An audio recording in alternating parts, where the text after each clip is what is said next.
Module 1. Historical Foundations of Traditional Institutions. 1.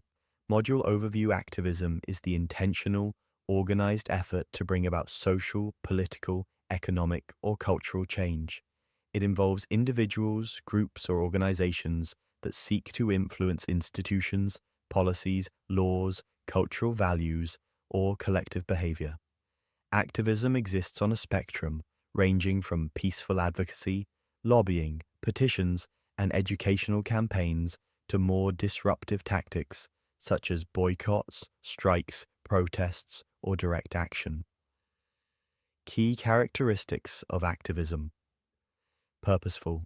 It always has a clear goal, such as reforming a law, protecting rights, or challenging systemic oppression. Collective in nature, even when initiated by individuals, activism usually grows into group efforts. Moral, ethical dimension.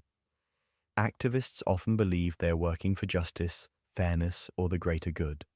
Persistent, successful activism requires sustained effort, not just isolated actions. 2.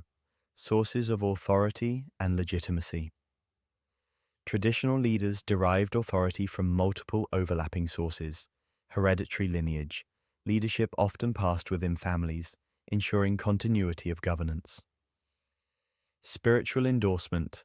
Leaders were believed to possess spiritual insight, connecting communities to the divine. Performance-based authority.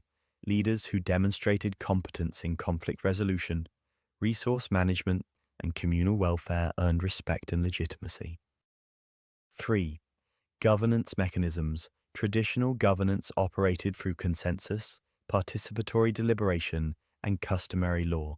Mechanisms included community assemblies, platforms for dialogue, decision-making, and public consultation.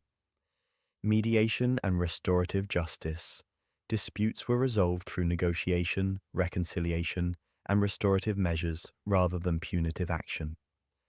Resource management. Chiefs and elders supervised communal lands, water sources, and economic activities to ensure sustainability.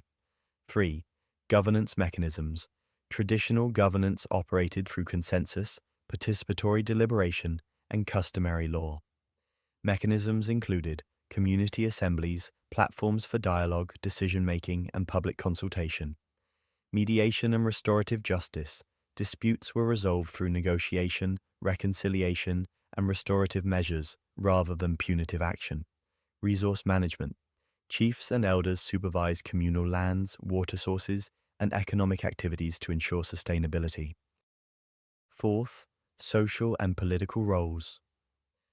Traditional institutions were multifunctional, integrating governance with social, economic, and cultural life.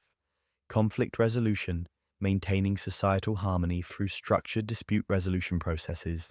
Social cohesion, enforcing norms, rituals, and ethical practices that strengthened communal identity. Political mobilization, organizing communities for collective action in defense, trade, or external negotiations. 5. Colonial impact on traditional institutions. The arrival of colonial administrations profoundly altered traditional governance.